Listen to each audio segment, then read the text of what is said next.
কি বলে শুরু করব আমি আসলেই বুঝতে পারতেছি না। আজকে আমার খুবই সুন্দর একটা দিন ছিল। যেই মানুষটা আমার পাশে আমার বিপদের সময় ছিল, আমাকে সবসময় মেন্টালি সাপোর্ট দিত, আজকে ওই মানুষটার সাথেই আমি দেখা করতে যাচ্ছি।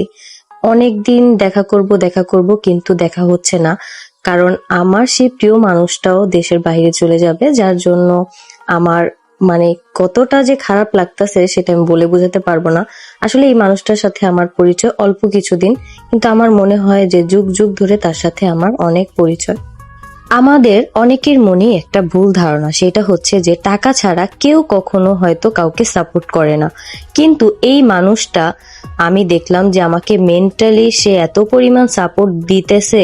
সেই শুরু থেকে, আমার ডিভোর্স হওয়ার আগে থেকে এই মানুষটা আমাকে খুব সুন্দরভাবে গাইডলাইন দিত। আমার মন খারাপ থাকলে কেন যেন সে এমন ভাবে আমার সাথে কথা বলতো, আমার কাছে মনে হতো যে সে আমার পূর্ব পরিচিত, কিন্তু তার সাথে আমার পরিচয় অল্প কয়েকদিনের। তো আজকে আমি তোমাদেরকে আমার প্রিয় মানুষটাকেই দেখাবো। জাস্ট একটু অপেক্ষা করো, তাহলেই দেখতে পারবা। সে দেখতেও যেমন সুন্দর, তার ব্যবহার আর তার থেকে বেশি সুন্দর। আসলে অনেকেই বলে কি, সুন্দর মানুষের হয়তো ব্যবহার ভালো হয় না, কিন্তু আমি দেখলাম যে এই প্রথমবার আমার এই প্রিয় মানুষটা এত সুন্দর হওয়ার পরেও তার মধ্যে কোনো অহংকার, কোনো দেমাক, কোনো কিছুই নাই। মানুষের যেমন মেন্টাল সাপোর্ট দরকার, ঠিক তেমন ভাবেই কিন্তু মানুষের টাকাটাও প্রয়োজন। তোমরা যদি অর্থের দিনলিপি পেজ থেকে ইনকাম করতে চাও, তাহলে কিন্তু তোমরা তাড়াতাড়ি করে জয়েন হয়ে যাও। এখন কিন্তু টাইপিং থেকে শুরু করে আরো অনেক ধরনের তোমরা কাজ পেয়ে যাবা সেইখানে। অবশ্যই তোমাদেরকে অর্থের দিনলিপি পেজে ইনবক্স করতে হবে। ঠিক এইভাবেই অনেক আপুদের মনে ডাউট থাকতে পারে, এই জন্য তোমাদেরকে কুইন্স অফ গোপালগঞ্জ গ্রুপে জয়েন হতে হবে। সেইখানে থেকে তোমরা দেখতে পারবা যে আপুরা কি কি কাজ করে মান্থলি 1 থেকে একদম 1 লাখ পর্যন্ত টাকা ইনকাম করতেছে। অনেক আপুরাই আছে যারা একদম মাসিক যে স্যালারিটা সেটাও পেয়ে যাচ্ছে কাজের মাধ্যমে। সবকিছুই কিন্তু তোমরা জেনে বুঝে জয়েন হতে পারবা। অবশ্যই তোমাদের কুইন্স অফ গোপালগঞ্জ গ্রুপে জয়েন হয়ে তোমাদের সবকিছু দেখতে হবে। উদ্যোক্তা যে সকল আপুরা আছো, তারাও কিন্তু চাইলে কুইন্স অফ গোপালগঞ্জ গ্রুপ থেকে সেল কোড নিয়ে তোমরা তোমাদের প্রোডাক্টের প্রচার করতে পারবে। তোমরা কিন্তু দেখেই ফেলেছো আমার প্রিয় মানুষটাকে।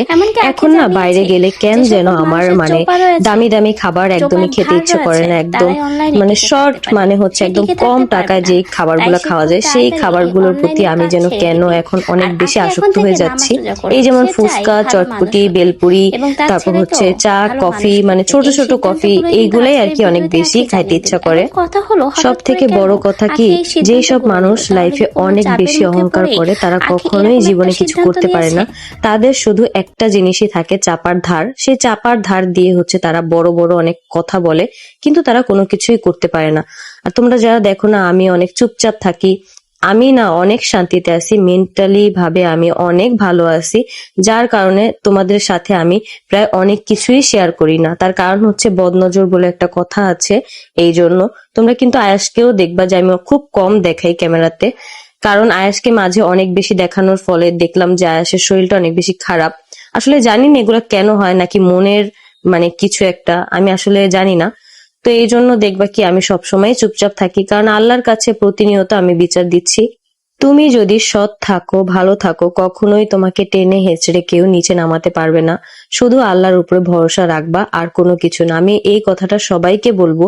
জানো, আমি হচ্ছে নামাজ পড়ি না ঠিক মতন, কিন্তু তারপরও কেন যেন আল্লাহ আমাকে এত ভালোবাসে। এখন থেকে আমি ভাবছি যে আমার যত কষ্ট হোক আর যাই হোক, আমি 5 ওয়াক্ত নামাজ পড়ার চেষ্টা করব, আর আস্তে আস্তে যেন আমি দিনের পথে আসতে পারি। এই জন্য সবার কাছে আমি অনেক অনেক দোয়া চাই যে আমি যাতে সব সময় আল্লাহর পথে থাকতে পারি। আমি একদম মনে প্রাণে চাচ্ছি যে এই অনলাইন প্ল্যাটফর্মটা আমি একবারে ছেড়ে দিব।